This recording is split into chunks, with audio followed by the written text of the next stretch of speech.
My next guest is going to be making his UFC debut this Saturday against Jack Della Maddalena, UFC 290 in Las Vegas. Josiah Harrell back here on the program. Josiah, how are you, man? Good to be back. How are you? Doing great. Yeah, we were just joking. We did an interview like a week ago talking about what might be next. And here you are with this golden opportunity to fight one of the best prospects in the UFC, Jack Della Maddalena. When did you find out this was even remotely a possibility? Take me through how you got this fight. So it was Tuesday when it was a possibility, and while we're like going down, so I'm like, okay, yeah, I think I'm gonna take a rest day because I don't get to give my body a rest too much just because it's always in the gym, always this. So I was thinking about taking a rest day, and like I wake up at 7 or 6 something to a text message just saying, would you be down? We're gonna put your name in that, and I go, yeah, if they're down, I'm down. Talking about my team because obviously it's just. That's how it is. Like if they tell me no, then I respect their decision. But it was a team decision. We look at it and we're like, cool. We talked about it for a little bit and we're down. So by 8, I got all my shit on and I got a silent suit on. And I'm just running and getting some miles in and getting some work in. And then it kind of like died out and I'm like just watching what I eat and seeing where I'm at weight wise and making sure it's not like too big of a cut because I was like, oh, we'll see. And as it's going on, I'm like, oh, realistically, it's like.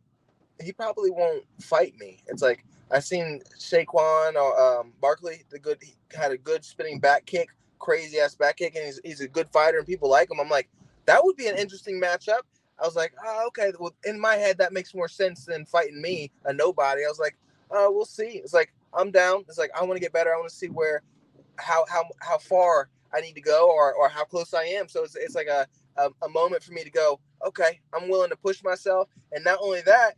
Now it's a moment for me to help everybody else be like, hey, yeah, I do want to chase something. I do want to have some goals and dreams in my life. And no matter how good this theoretical or metaphorical dragon is, let's go slay our dragon. So it's a win-win in my case in every book. Just going there, fucking give them all I have. And if it's not enough, then beautiful. If it is enough, then we'll be having a fucking cool ass time afterwards. So when did you actually sign the contract? Like when did it become official? Because I think we had all heard sort of late last week that Sean was out and then they were just sort of waiting on an opponent.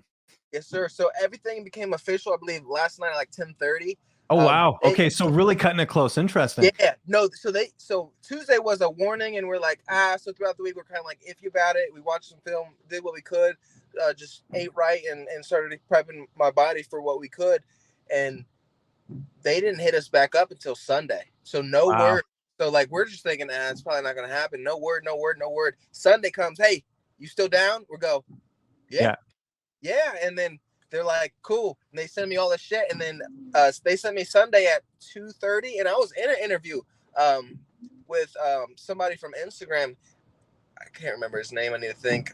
No worries. You got a lot going on. It's understandable. So Jake. His name was Jake. But I'm going on and I'm going, hold on. And he's asking me questions and I see my text messages blowing up, see everything fucking blowing up. And I'm going, oh, I can't even think. What'd you say? I'm so sorry. So I'm like, I just got to a point where I stopped reading all this. And it was like 2, 3. They're like, hey, you're doing this. And as we're going through this, I got practice set up. I'm hitting up Matt, asking if we can get a training session in. He's just now flying in from his stuff that he had to deal with. And he's like, yeah, I can do later. So I was like, cool, I'm running now. I'm meeting up with like the crew afterwards and then meeting up with you around 8 if that's cool with you. And he was like, yeah, that's cool. So I didn't even get home until like 10. So then as I'm like trying to go and driving, I'm like, fill this out. And then we got, okay. And then I see the schedule for my next day and I go, damn, okay. So I'm like practice in the morning, be all the way through about 1:30. It's like interview at 1:30, interview at 2:30. It's like massage at 3, 4:30. It's like back to the gym at 5. It's like get home around 9. I'm like, cool, let's do it. You mentioned getting the heads up from your management that they were going to put you sort of in the pool. Were you expecting that? Because I know after we spoke, you were kind of like, look, I'm going to get to the big show, but we don't need to rush things. Were you expecting to hear that from your management saying, hey, there's a possibility? No, I mean, I won't say I'm a pessimist, but it's like in between that and being super hopeful. So it's like, I don't like to build myself up just to be like, it didn't happen. So yeah, no, I hear you. I'm the same way. Just, you want to, because then, then you want to have like, if it doesn't happen, it's not as bad, right? If you have sort of that, that mentality. it's like we'll see if the opportunity comes. It's like we have to take it, and that's it. It's like I'm not going to go out of my way and break my mind and try to force myself upon the UFC and be like, hey, hit me up, hey, do this, and it's like that's not for me to decide. It's like if they want me as a fighter, then I'll be there as a fighter. If they don't, then I'm gonna have to keep working until I'm wanted, pretty much. Who's the first person you told about the news that you'd got the fight? My dad. What was that conversation like? That must have been awesome. Yeah, he was excited. He was so he's not my biological father, but he's my real father for sure. And he's just a great dude. He allows you to, just looking back, and I'm not gonna get emotional, but I at least try not to. But it's just, you see someone like that who didn't really choose to be in my life, and when it comes to, like, he didn't know, like, my mom was pregnant at the time, and I don't think she told him, and it was like a kind of like a surprise, and he's like, okay, well, is this something I want to go on? She already has one kid. Do I really want another kid? And the love he had for her is something that I'm reaching towards when it comes to another human being. But in general, it's just he's a good dude. He works hard. He does everything right, and not everything in his life went the way it should have. And here I get a chance to try to be a good person, do everything right, and hopefully make him proud. Well said, man. I love hearing stuff like that. Did you know much about Jack Della Maddalena before taking this fight? Because for those who don't know, I mean, you mainly fight at lightweight. I'm sure you're probably paying more attention to those guys, but did you know much about Jack? No, I don't watch UFC much in general, and I guess it's just I'm always all over the place when it comes to training, just trying to get better, focusing on myself. I've seen Jack fight a couple times, and we've watched film, or what we could have, for just doing this without being overloaded with information. But to answer your question, not really. Okay. What do you know about him now that you've probably had a chance to kind of scout him a little bit? How do you feel like you match up against him? Yeah. Good defense, fucking good ass jab, good boxing. Doesn't throw a lot of kicks, doesn't throw a lot of knees, good elbows. It's like his boxing range is phenomenal. It's going to be a lot of grappling, a lot of cardio pushing stuff, and I know he's looking to take me out because that's how he is, and I just I got to do what I have to do, and that's going to be grappling, wrestling, striking when I can, taking every chance that I can, because I can't hold back. There's no holding back for me. He may hold back, and that may be his thing to keep some gas in the tank, but I don't have that option. I don't get to have that convenience. So it's just going to be me pushing and pushing and pushing, and him chasing, and me, a lot of footwork with me, and getting to a point where it's like I'm going to be in danger, but I have to risk it. I can't think about the consequences. In this case, it's fight or die trying. So it's not something. He's very good, and we know that, and I'm not psychopathical. So it's just like, I expect this. I know it's going to be a war. I don't expect to walk regular Sunday. I don't expect to see regular Sunday. So I know where my mindset's at, and I'm able to go to that dark place just from childhood in general, and building up and getting up. So it's not a scary place for me. It's like, okay, cool. It's like, worst case scenario, it's like you get put out. You cool with that? Yep. Best case scenario, you fucking shock the world. You cool with that? Yep. All right, let's go have some fun. Well, and I was going to ask you about that. Do you kind of feel like, in a way, you're playing with house money a little bit? Like, you're moving up a weight class, you're fighting one of the best prospects in the division. I don't think the odds are out yet, but I imagine he's going to be a big betting favorite. Do you kind of look at all that and say, look, I'm just going to go and have fun? Like, everyone's counting me out as it is. I'd like to have fun in general. I think I took life too seriously growing up, and it made me make a lot of mistakes. So as I got older, I'm 24, I'm not fucking old, but as I started experiencing a little bit more life and living on my own, I just realized that it is all just a game. It's what you think you can do, and if you think you can do it, you have a chance to do it. So it's no point in me not thinking I can do it, because at that point, if I don't think I can do it, then don't take the chance. It's like, there's no reason to hurt yourself if you don't think you can do it. So I'm going in here thinking I can do it, wanting to shock the world or piss the world off, having a good time while doing it, and just enjoying every moment.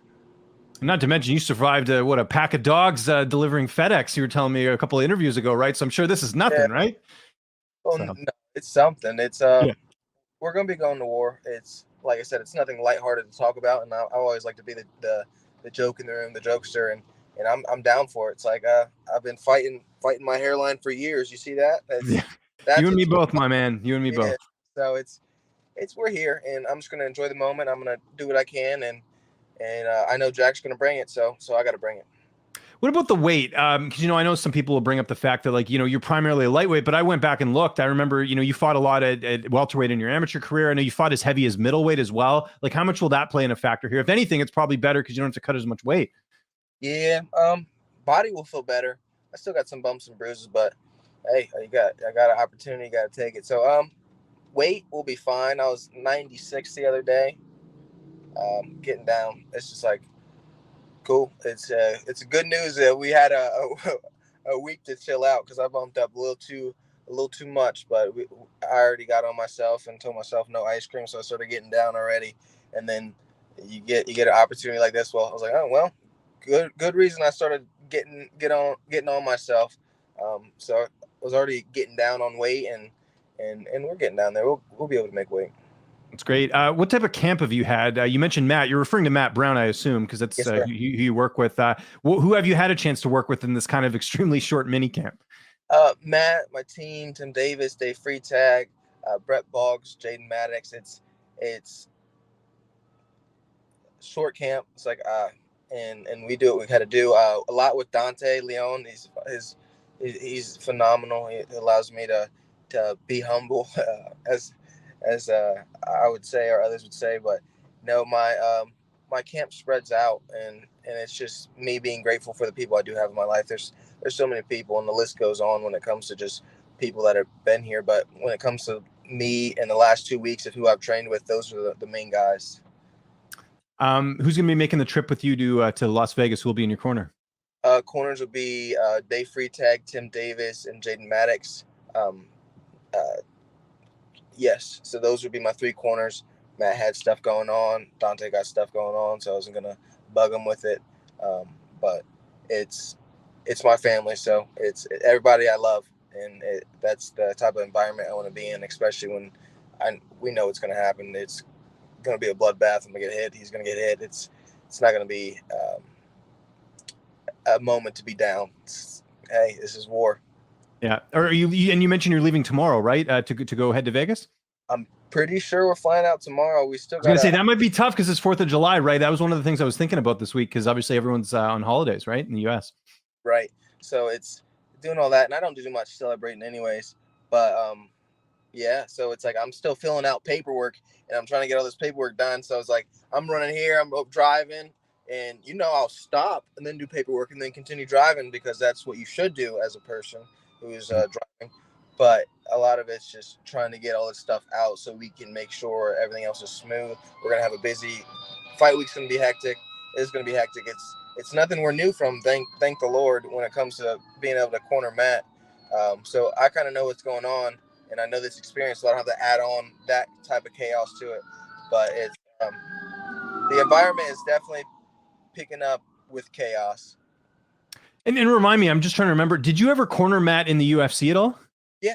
So Okay, because that I was going to say that's like a big thing too, because we hear about UFC jitters. I know for so many fighters, just being able to do that walk and be in the corner really kind of alleviates all that. So I'm sure you got to be feeling good about that side of things. Yeah, it's like we're as prepared as we possibly can be. It's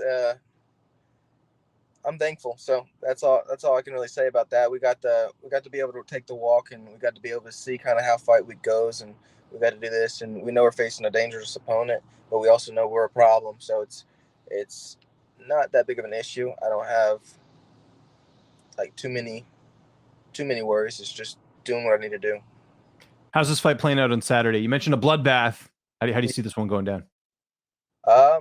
See, it's gonna be me being a fly on the wall, trying to move, trying to use footwork, getting my shots off when I can, wrestling whenever I can, and grappling whenever I can. If I see an opportunity, I'll take it. I know he's tough. I know he's not tapping, so it's either I put him out,